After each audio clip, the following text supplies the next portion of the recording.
Welcome to this new stream. I know it's been a while, I guess. Last stream, I guess, was maybe 5 to 6 years ago or something. So since I now have a bit more time and I'm a bit more stable with my daily job and basically my life, I thought, why not give it a go again? I'd like to know if there's anything missing, if my voice is too loud, if the music is too loud. Like right now, I believe it is, so let me just bring it down a notch. And anything else, basically. I don't have an overlay yet. As you can see, this is my secret stuff screen, which is not much, but most things will happen on here. And I've got set up some switching between these two, and that's probably all we'll need, right? So what are we working on? That's the real question, right? Right now, I need to wear contact lenses. Basically, I mean, I should wear contact lenses, but I'm not actually. You cannot see my face yet, but yeah, I cannot. The issue with that is I'm having a hard time just going, basically just knowing how long I kept them on, remembering if I skipped days or not, because the one thing that's really important when wearing contact lenses is being constant, right? You shouldn't wear them like 8 hours a day one day and then the next one 2 hours, right? The goal is to have the eyes adapt to having something that's pressed against them. And yeah, so that's not what I'm doing right now. So I thought, why not build a little dashboard kind of thing where you can say, okay, I started wearing lenses now, I stopped now, or if you forgot, then say, okay, yeah, I stopped 2 hours ago, and then you'll be able to see your progression, and it should be either linear or not exponential, but incremental, and maybe depends on how long we're going to take to architecture all this stuff. We could maybe have a alert system, right? So, hey, you haven't entered your time for today. Did you wear your contacts? Did you forget? Or something else, right? So, what I want to do during this stream, which will go on for, I think, maybe 1 or 2 hours, depends on how we do, basically. We could start by defining what the application will do, and maybe start working on the basics, at least, of the database architecture and setting up our application. Okay? So, what does this app need to do? Store lenses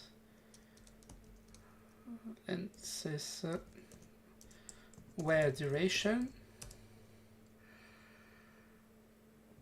show progression, and then let's see, send alerts, probably set goals also would be kind of nice,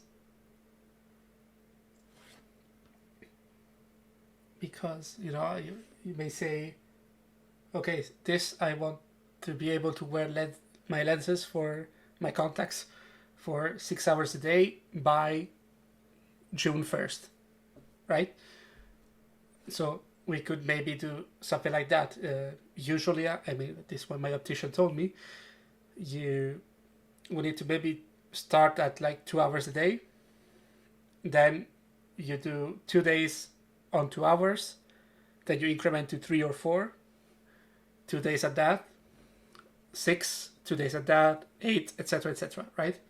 So we may need to figure out a way to do something like that, to say, okay, so you set a goal for June 1st, let's say, okay, then the system could estimate that given today's date, which is March 30th, we could say, okay, by May the 2nd, you need to be able to wear them for at least 3 hours a day, and so on and so forth. And given the prediction and the data that we get, then we can maybe adjust those predictions. But that is an end goal, right? The basic thing is saying, okay, I'm wearing my lenses now, and I stopped wearing my lenses, and then compiling all that into useful statistics.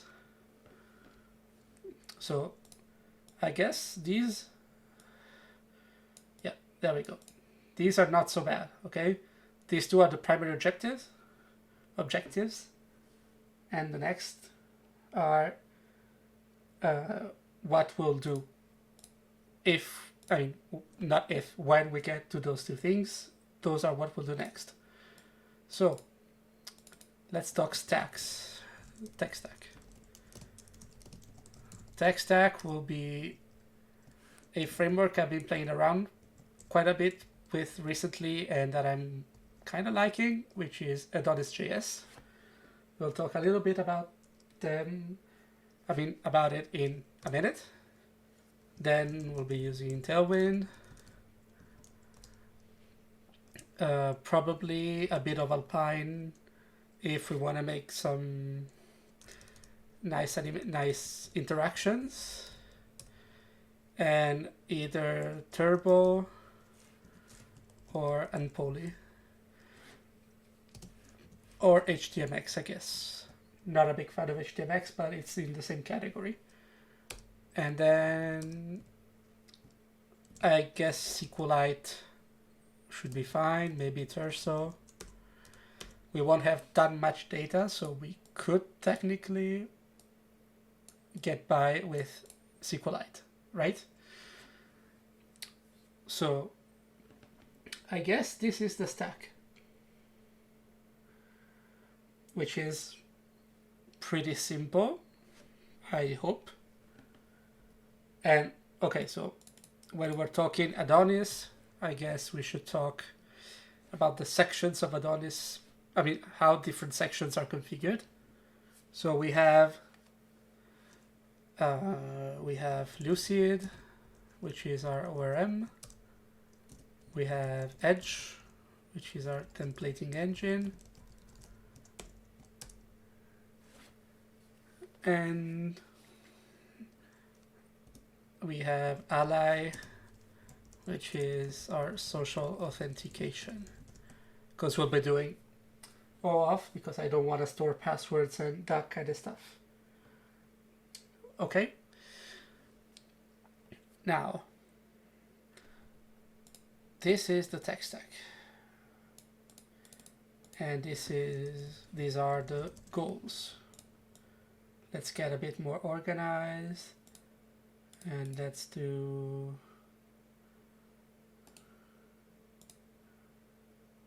let me see.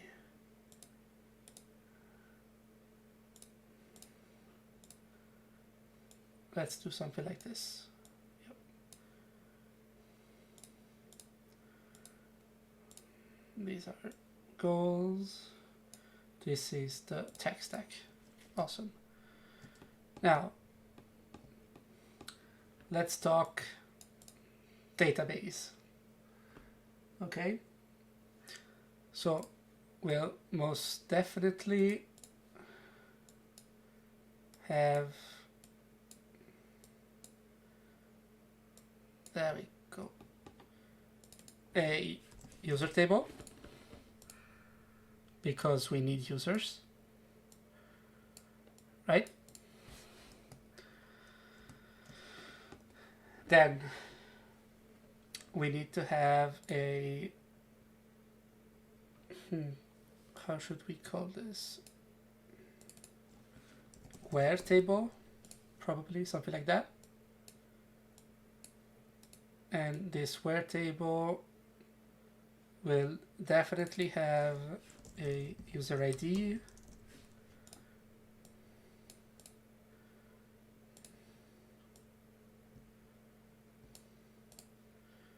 And this user ID will point to our user table.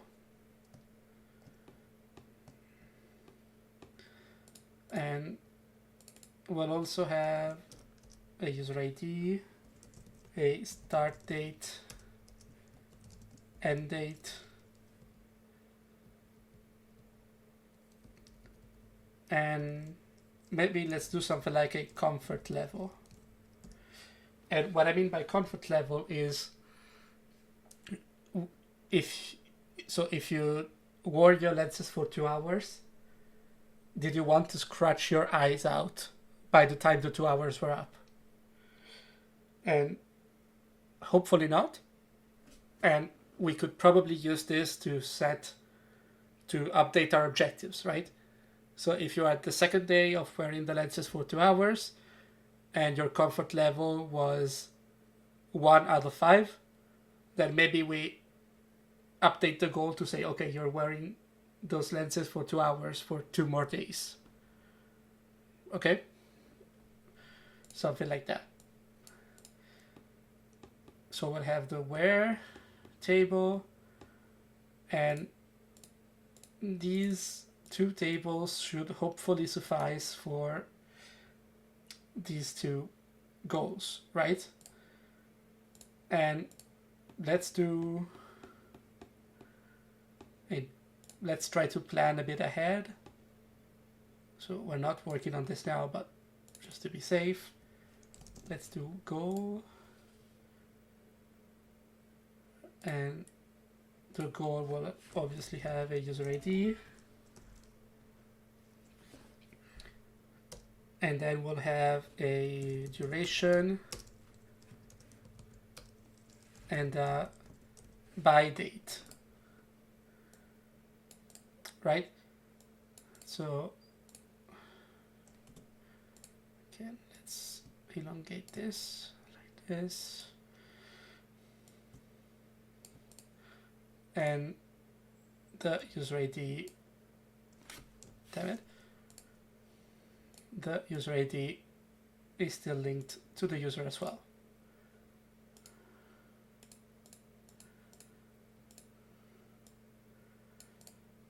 Okay, and this will probably evolve as we start working on the application itself, right?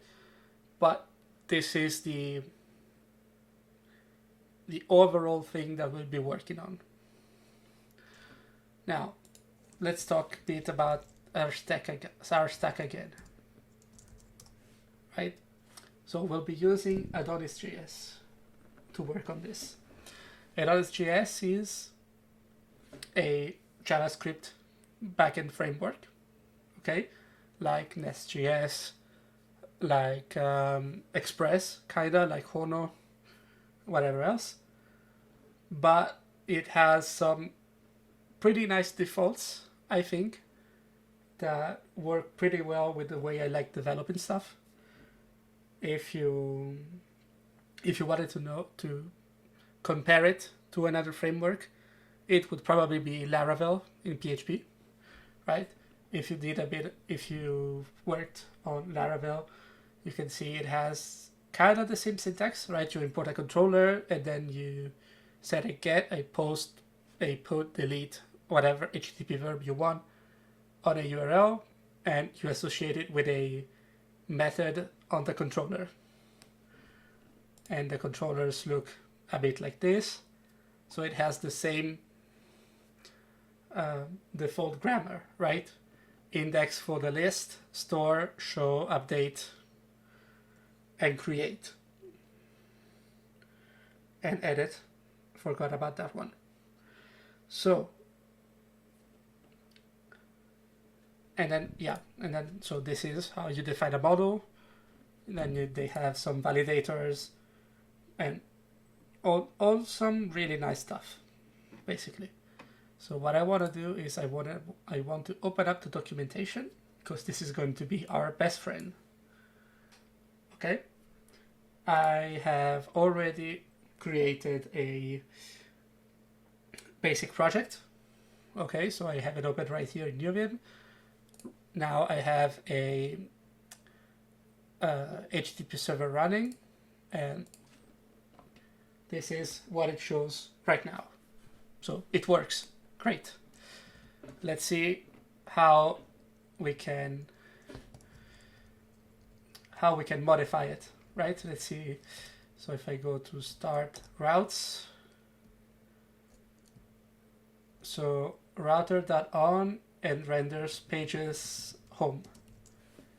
So if I go pages home, that should be this one.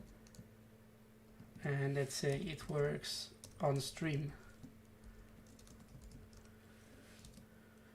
And if I update, it works on stream. Awesome. So let's start setting up our stuff. So the one thing we know for sure is we're gonna need Tailwind. So let's go to the website, get started. And we're not gonna use Tailwind v4 right now, especially because it's in alpha and all their utilities plugin are not yet supported, like forms, typography, and all that kind of stuff. So once that is stable, then we'll probably switch over to that as well. So we'll go framework guides, AdonisJS. There we go. So let's do that. And the one thing is I'm using PNPM, so I'll just add a P in front of that.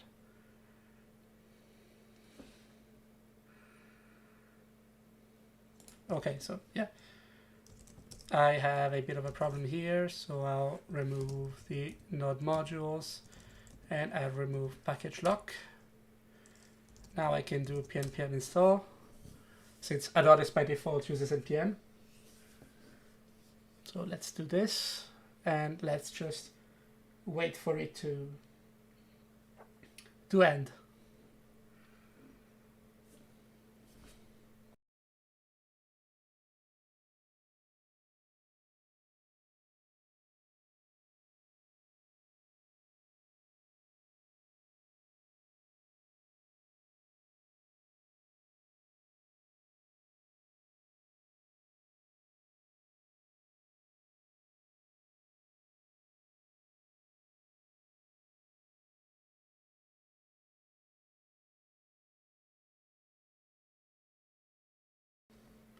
Okay, we're almost done.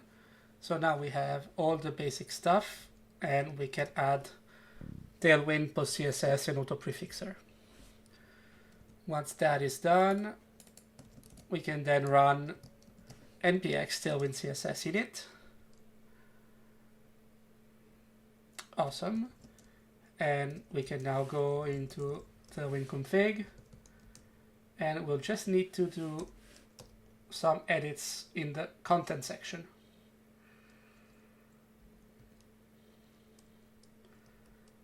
Yeah, shut up. So that should be exactly. So resources,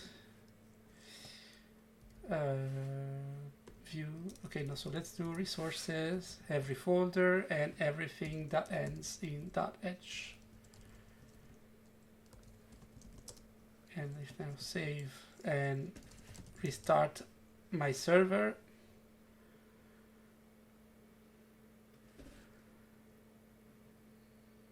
Once that all gets worked on, I just need to do one more thing. In my app.css, I'll remove all of this and add my Tailwind component directives. And now, hopefully, okay, looks like it worked. Looks like we have Tailwind in here. So now if I go and open up my home edge, I can do text to Excel, for example. All right, so we have Tailwind working. And that is cool. Now, let's do models user. Okay, so what do we have? We have, this is our user model. Okay, so this is how our user gets defined. We have an ID, a full name, email, password, and then created at and updated at. Awesome. Now, I don't need this auth finder, and neither I need those two imports, right? Because we're not going to use password authentication. So let's do, so I'm still not going to need a password. And okay, so the first provider we're going to implement is GitHub. So let's do GitHub ID, which is either a number or no. And I mean, let's get ourselves ready for the next step, which is also doing Google ID, because not everyone will have a GitHub account. Okay, and this is all we need for our user model. Now we can also create a migration for the user, because we still need to define ourselves what the table will look like, right? So I just executed a node ace make migration and the table that we're going to create, so user. And ace is a CLI tool that's provided by Adonis, which has a lot of scaffolding, right? So if I just run node ace, you can see all the stuff that we can do. We can list routes and spec the RC file, and the RC file is a let's say a configuration file that defines where you run your middleware, in what order they run in. If you have providers for plugins and stuff, that's where you define them. And then we can do a lot of stuff, right? We can create commands, controllers, event, exceptions, factory, middleware, migration, which is what we did right now.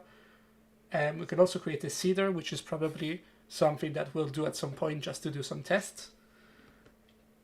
And all kinds of stuff. So now I have a migration file, right?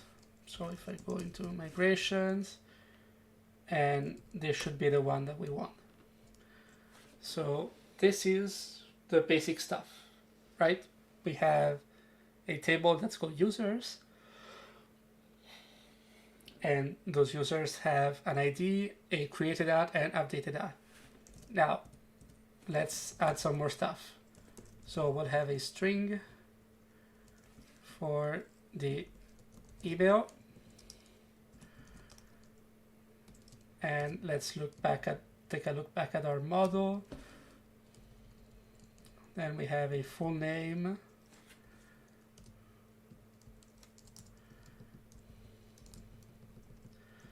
let me just yank this, and we'll go back to the migration and say not a password, but we'll have full name, I guess full name like this. Then we'll have table.string Google ID, which is going to be nullable, and same thing with the GitHub ID.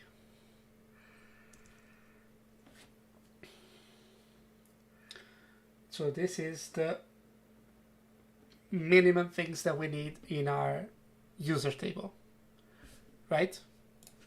If we go back and take a look here, either way, these two tables only need the user ID, so we're fine. And the user can only authenticate using Google or GitHub. And what we'll do is, if a user creates an account with GitHub and then tries to sign in using Google, then we'll reconcile the two identities using the email, right? That's why I have two different providers.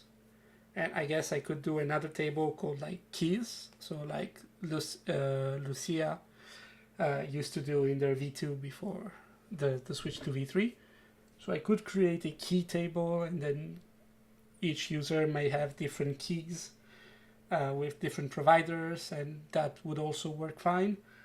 But honestly, we're probably just going to have the two providers right here, and we're not going to add like 10 more of them. So it may be a slight overcomplication for nothing, right? Now, the thing that's left, and then I probably think we're going to either take a small break or just end the stream right here. We're going to define the where table. So you'll see, and we'll take a look at how we do relationships. So many to one relationships, or one to many, depends on the way you look at it, between two tables using Lucid. And then once that is done, we'll take a small break. We'll come back, start working on our authentication flow and how that works. And once we're done with that, then probably another small break and see if we continue on or just stop right there. Sounds good? Awesome. So let's do our where table. And remember, our where table is a user ID, start date, end date, and comfort level. The one thing I want to do before I actually get coding is I want to take a look at the Lucid ORM and how you do relationships. And the one thing is hasMany. So hasMany creates a one-to-many relationship between two models. So a user has many posts, or in our case, a user has many contact lenses wearing moments, I guess. So let's take a look at this. So in the user, we just have the ID. And yeah, so let's set the ID as primary. Should probably be good. And the posts have a user ID, which is an unsigned, references the ID of the user, and on delete cascade, right? So when we delete the user, then we delete all the data that the user had, which is not only great because we can store useless data, but it's also great for a GPD, for the GDPR, sorry. Okay. So let's do node ace make model where, and let's go and open that up. So we have an ID, which is great. Then we'll have a column start date, which is a date time. And if we take a look underneath that, you see that for created that, it's not just a column decorator, but it's a column date time decorator. And end date. Awesome. Now we have those two things, and let's do the user. And to do the user, we need to go look at how you define the relationship on the model, right? So let's see. Once you have created the tables with the required columns, you will also have to define the relationship on the Lucid model. The hasMany relationship is defined using the hasMany decorator on a model property.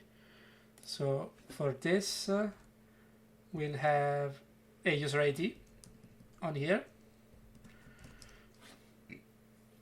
And then we'll go back to our user model. And let's do a hasMany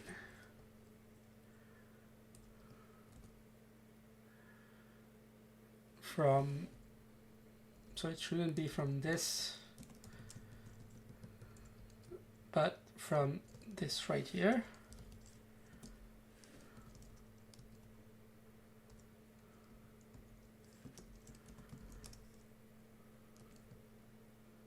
Yep, there we go. And again, we don't need the auth finder.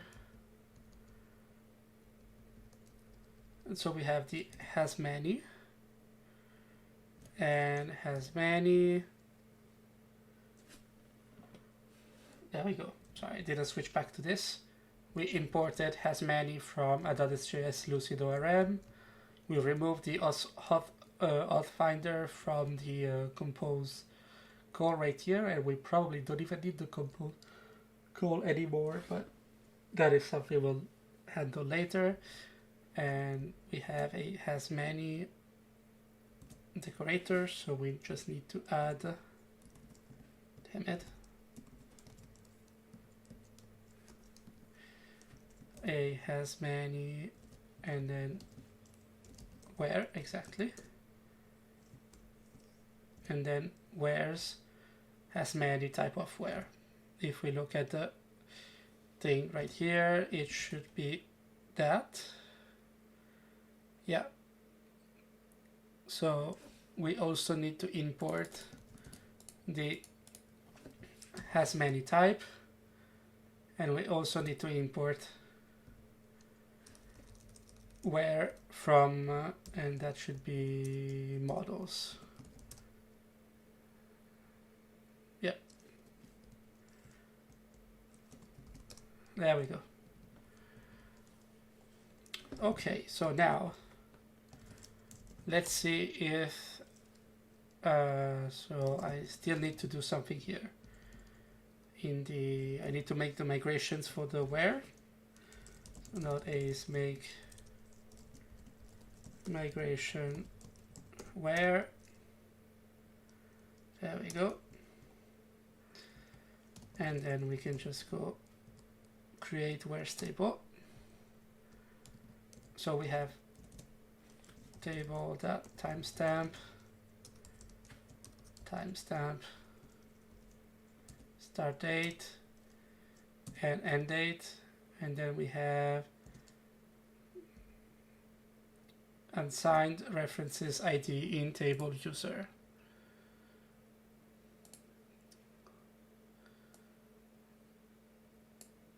References, okay, so it's not quite like what the AI suggested. It's references and then users.id and on delete cascade.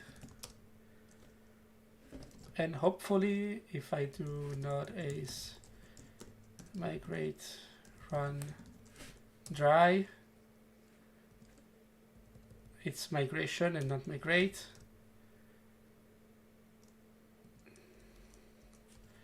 I don't remember which flag.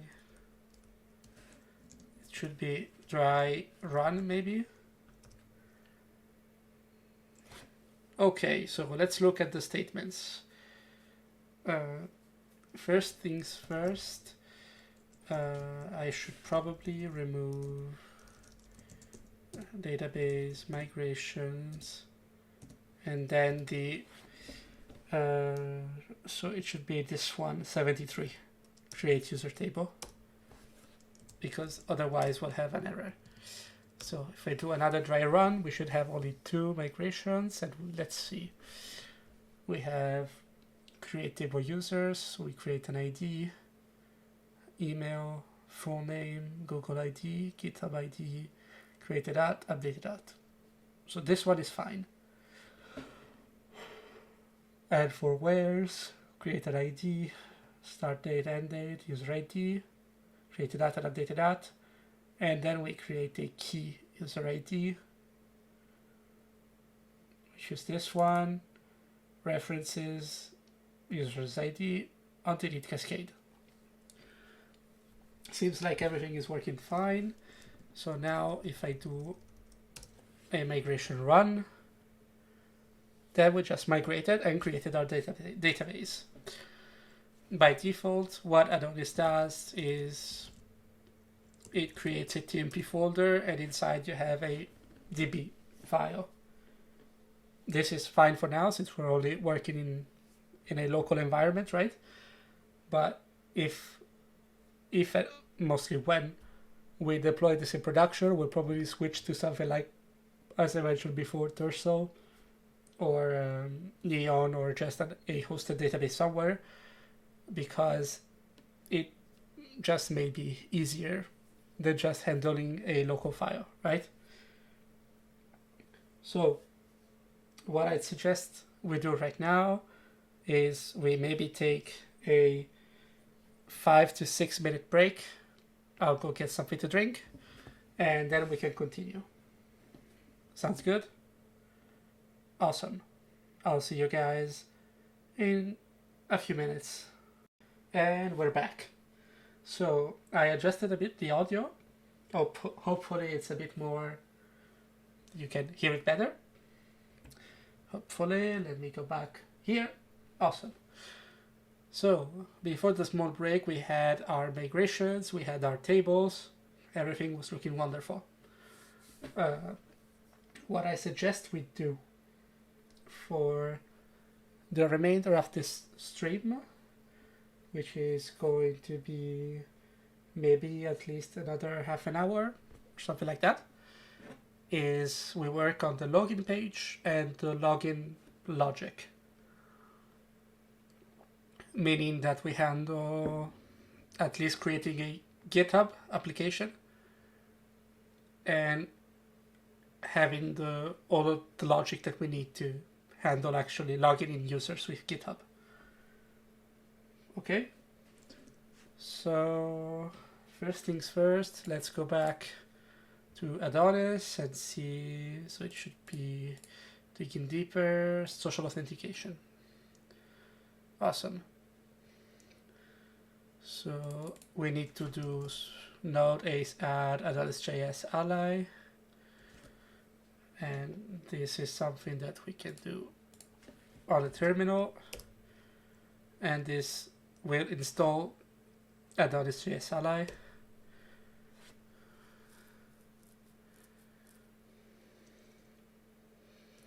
And for now we'll do GitHub, and we'll handle Google later on.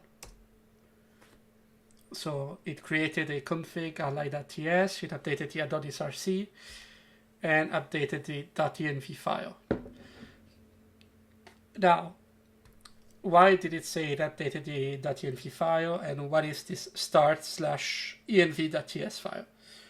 So Adonis has a pretty neat feature, which is, if we go take a look in env.ts here, we can basically have a schema validation with a schema validation for our .env file, which is awesome. So we need to specify a node env, a port, app key, host, log level, session driver, which is session, right? So the user session, which is either cookie or memory. And since we added Ally, now we have a GitHub client ID and GitHub client secret. And if we go take a look at our so I can show it like this, but if I go in .env .example,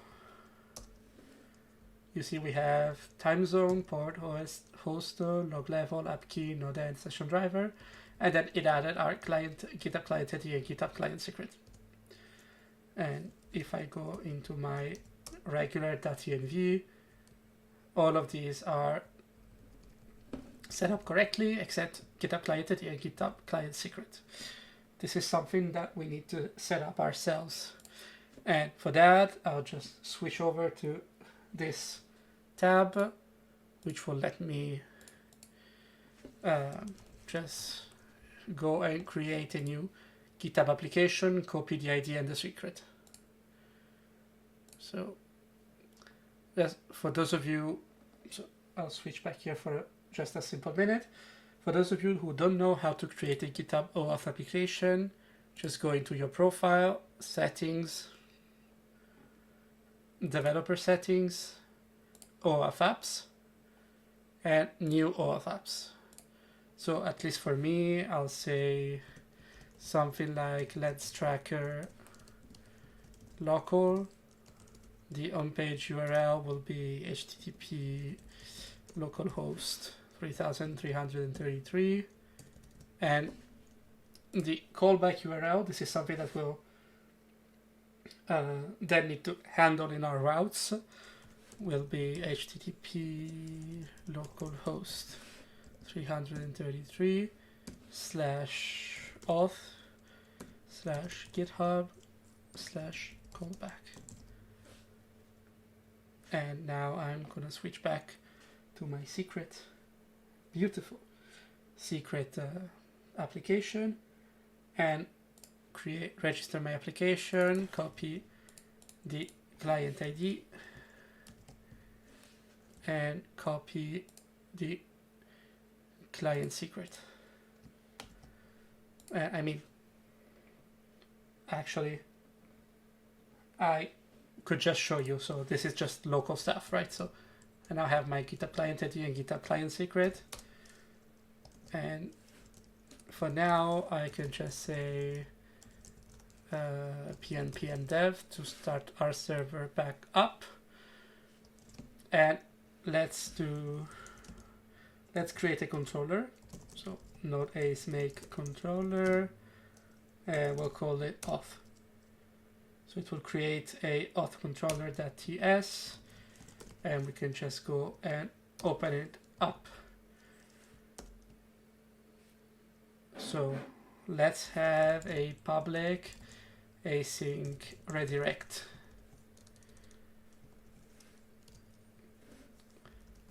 And actually, so we'll still need this method, but I'll just quickly go over how auth works. So we have our client, we have our server, and we have our provider, right? So we have our client, server, provider, and let's throw 3 lines down the middle,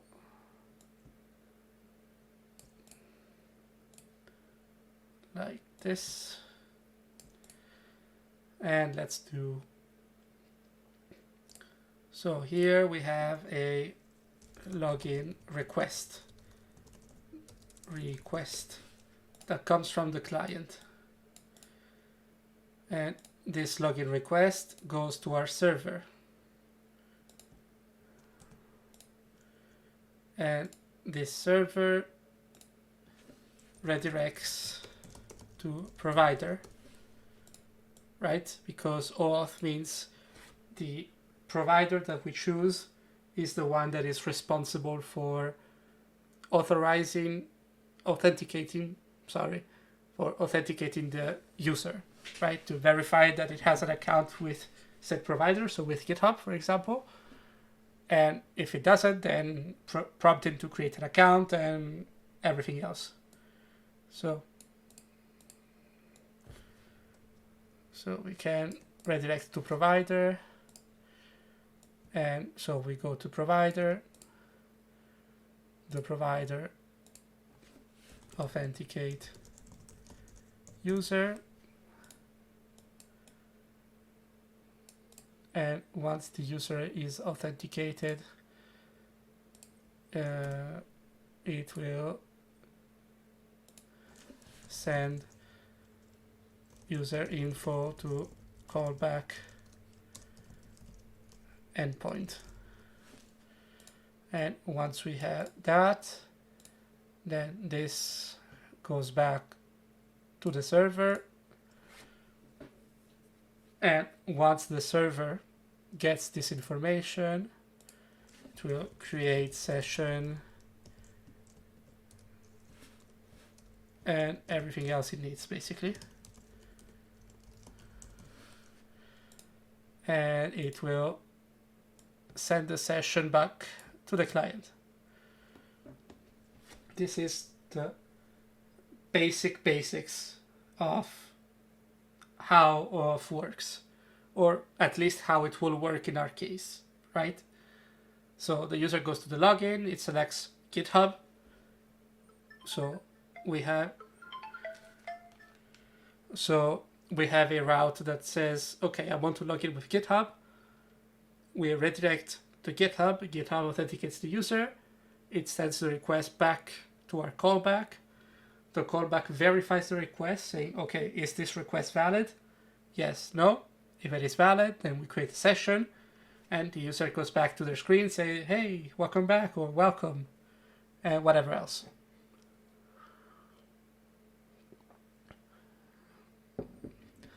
Now, how do we handle the actual flow, right?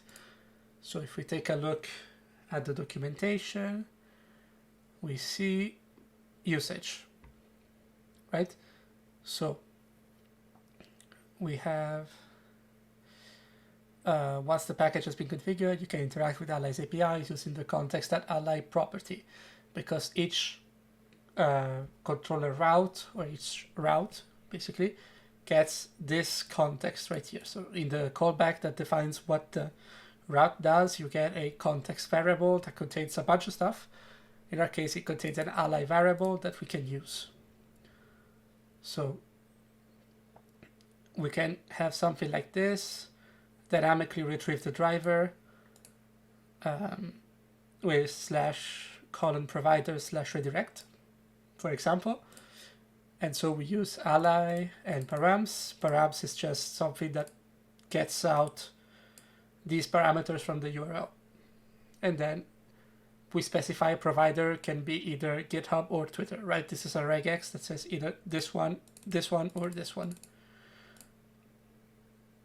And once we have the Ally, or the driver instance, in this case, we can just call redirect and return that value. So it should be easy enough. And I say should. So in our redirect thing, let's uncomment the type import.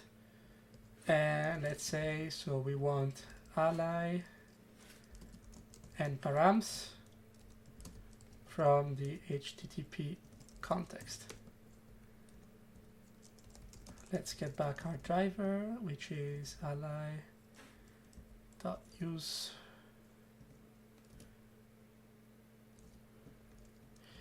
And it's ally.use, in this case, params.provider. And then return driver.redirect. And I should probably write const correctly. Okay. So now we have our function.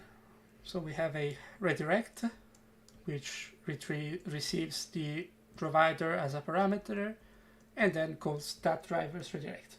So when we will have the we will also have the Google authentication stuff set up, then we can just add Google as a valid provider and everything should work out fine. Now let's go back to our routes file and let's do something like router.get, and let's do /login /auth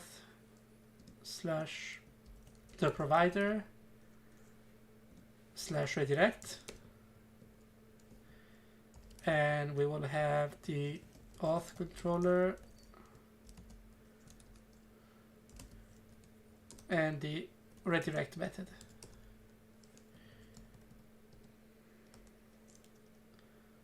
and we can just import the controller from controllers of controller.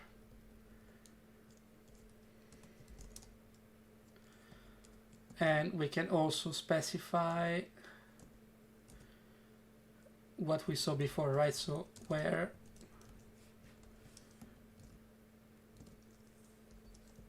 provider, at least for right now, is only GitHub.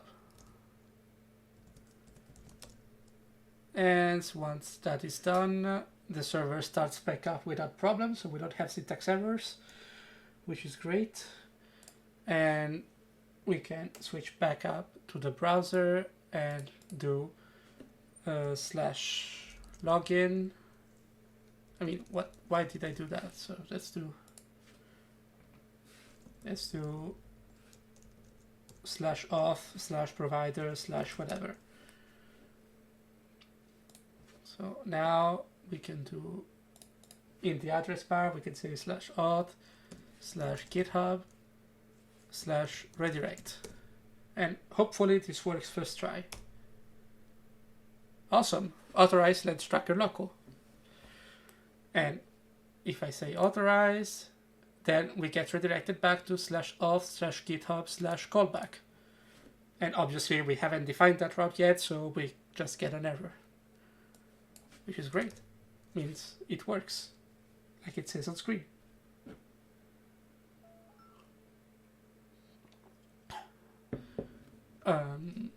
So what should we do now? We should probably handle the callback. So public is in callback.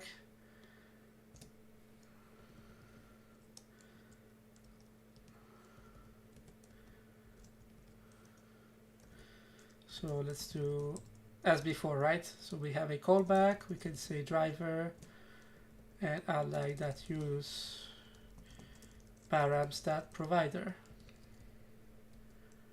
And we have params here. And then we can do ally that, so ally that use, no, we can use driver that get user. Because if we go and take a look at the documentation, handling callback response. Okay, so we should like check for errors and stuff, and I'll probably do that at some point. And we can do const user await the driver.user. So here it's not driver that get user, it's just driver.user, like this. And for now, let's just console.log the user and see what we get back.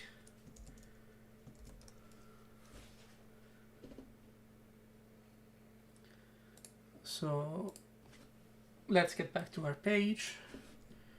And let's do auth GitHub redirect. And I forgot an itty-bitty detail on this, which is we actually need to define the route. Right? So I can go router.get auth provider callback. Awesome.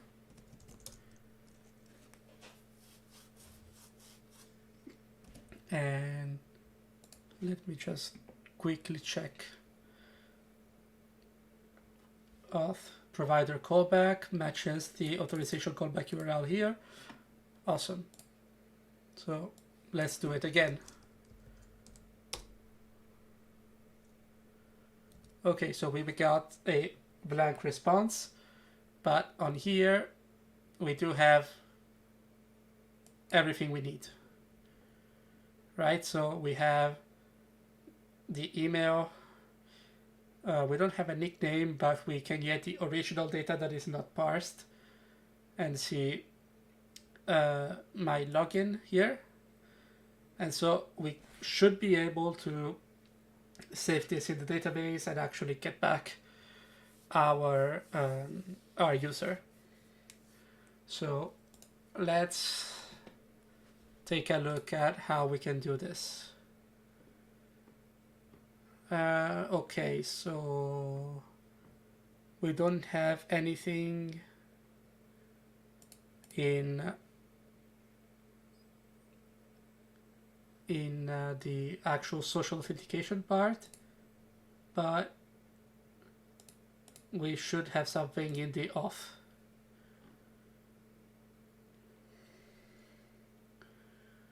So how can we do this? User find by hash.verify. So this is the auth finder that we had, right? And I mean, we could have a Google auth finder, a GitHub auth finder, etc. I just prefer to do it the hard way, let's say. And so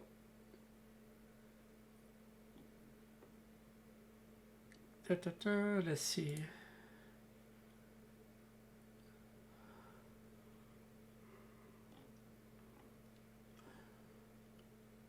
There we go. So we get back our user in some way, right? So we either create it in the database or we get it back from the database or whatever. And then we can use this auth value in our context. And that should be doable. So first things first is, let's see if we have config session. Okay. Let's see if we have should be shield, or yeah, let's look at shield. CSP, CRF, X-frame. No, it's not shield. Off. There we go. So we have the web guard. Awesome. So now let's see how we can do some queries. But before doing any queries, since I would like to have IntelliSets back at some point, let me just restart NeoVim. And let's go back to our controllers of controller. And let's do driver user in here. Let's remove this and say, so we have our driver user. Now, let's say const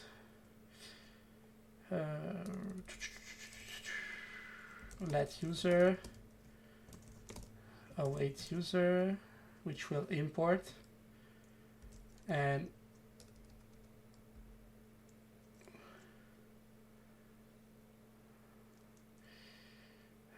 user.find, something like this. Import not defined models.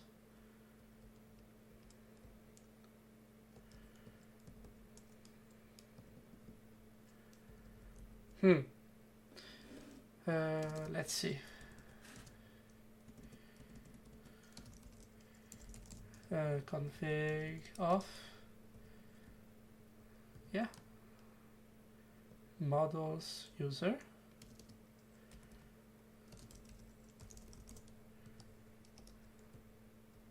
Export default class user.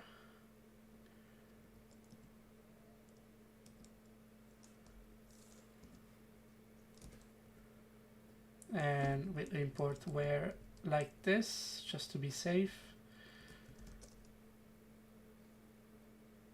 Okay, and this seemed to have fixed the error. Awesome. So it doesn't have find by. So what we'll do is we'll go take a look at the CRUD operations. So this is how we save, create many. Okay, user.findBy. Okay, this should exist, and we don't get an error when we use it, so maybe it's just an IntelliSense thing that, I don't know, maybe it doesn't like it. Whatever. So we found the user. And let's do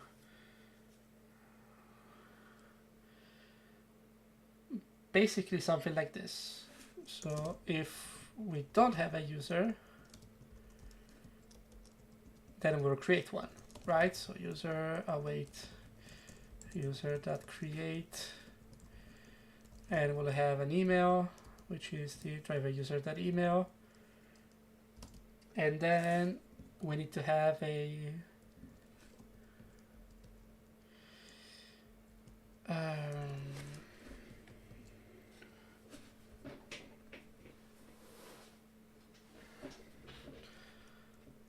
I should have a dynamic key, right? What the hell?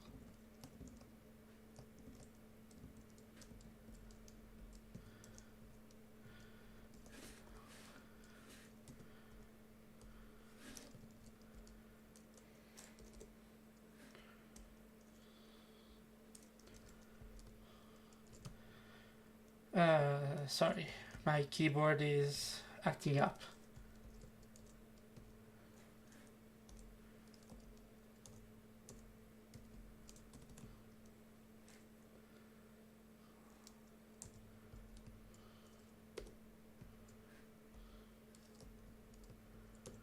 Okay.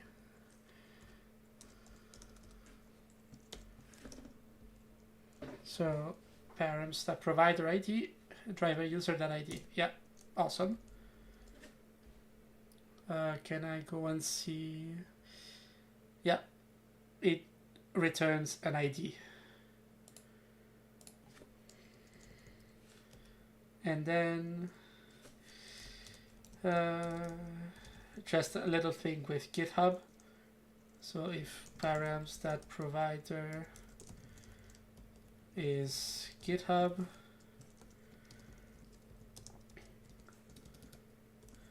user.fullname is driver user.original.login.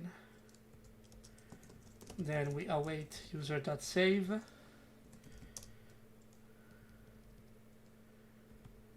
And once all of this is done,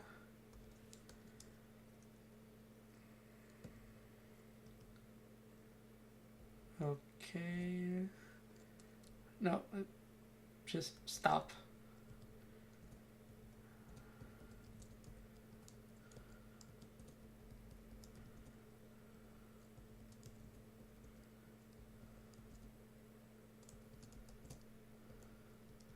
Let's indent this correctly before I go mad. If not user,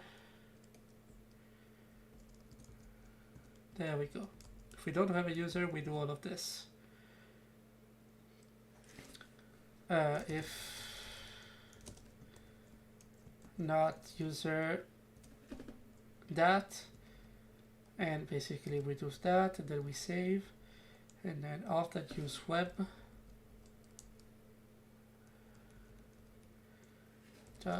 login user, I believe. Let's go rapidly back to the doc and see. Auth.use.login. Yep. Okay. So what the hell is wrong here? Auth is declared but never used. Why?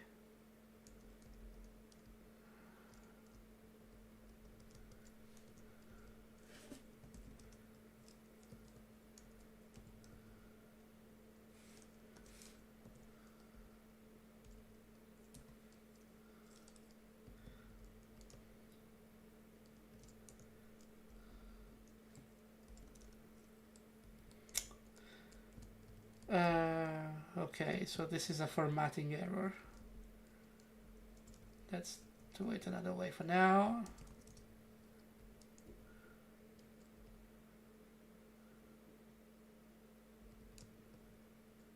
I mean, what's wrong with Auth?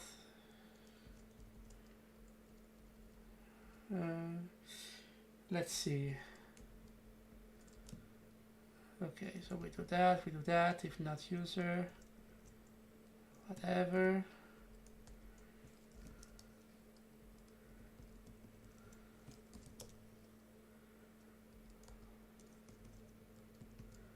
Okay, so if not user, then we create it.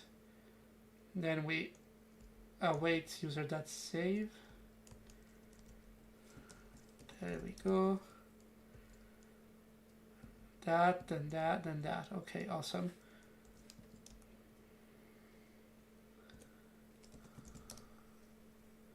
Cannot find user.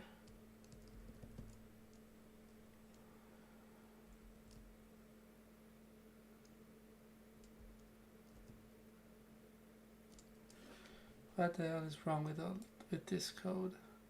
This expression is not callable. Okay.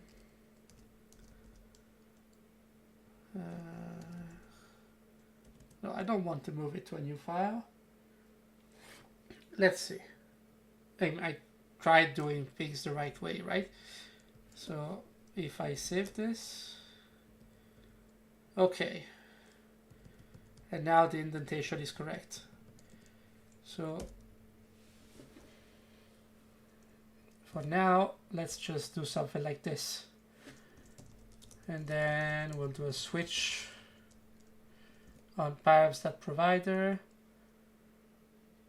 And then we'll just do something like this. And then we'll save it. And here we also do the full name thing, right? So driver user.original.login. Okay.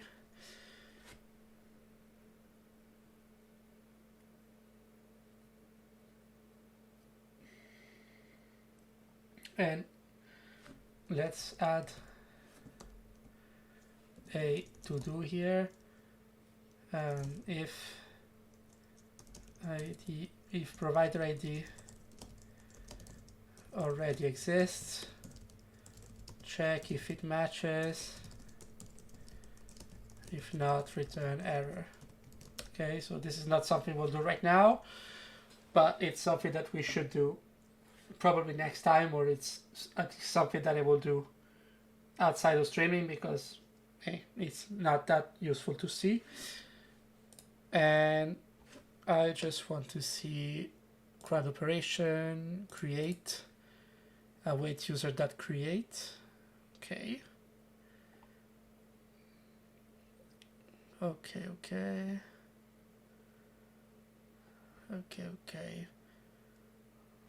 Oh, so we can just do a new username and then do all the thing we need. Sorry, do all the things we need to do there. That's probably what we should do.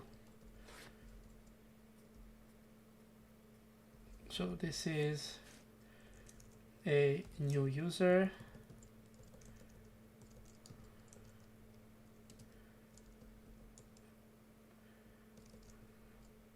And we'll do user.email, driver user.email.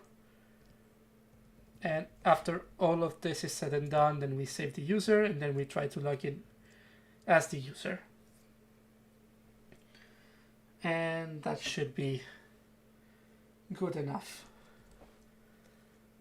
right? Because either we didn't find the user and so we create it, save it, and then log in with it, or if we simply find we find the user, then we just log in. I just want to check something really quick. Find by. So it takes the value and then the key and then the value. Okay, so we're fine with that. Okay. And what I want to do is, if I go back here and search for Edge, can I get Auth? There we go. And I just want this section right here, right? If Auth that is authenticated, then we just show the email. That way we can just check in our pages home. We can just have something like this here.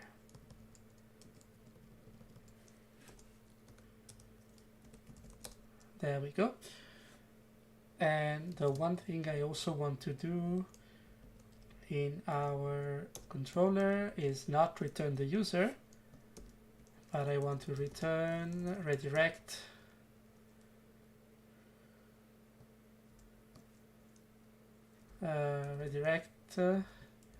that to, and redirect is something that should be available here.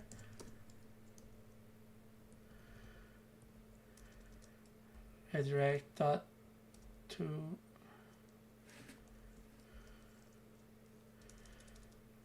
okay, so IntelliSense has a bit of a problem here. So let's call this redirect to provider. And so now we can remove that redirect from here. And let's do redirect dot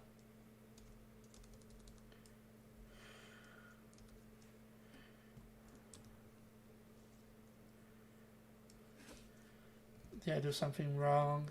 Let's go take a look at the documentation. HTTP response redirects. Oh yeah, so we need to get the response and then we call redirect from the response. Okay, that makes a bit more sense. So let's do response. And then response dot redirect dot to path, and let's just redirect back to slash for now. Once we'll have all our routes set up, then we'll do the actual redirection. Hopefully this works first try. Let's go back to our browser and let's do, oh no, it definitely wouldn't work first try. Let's go to our routes, because now it's not redirect anymore here, but it's no, redirect to provider. The server restarted and we can actually try. Okay, let's see if we have any cookies.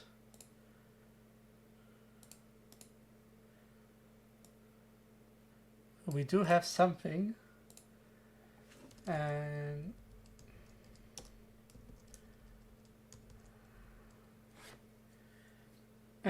I think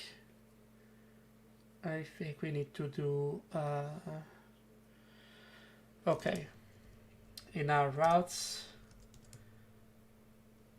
let's do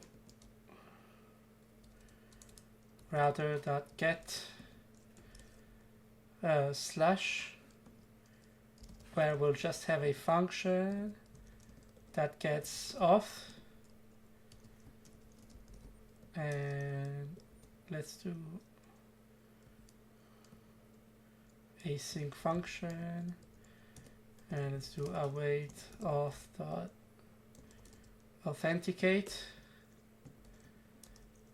and then we'll return, we'll also get the view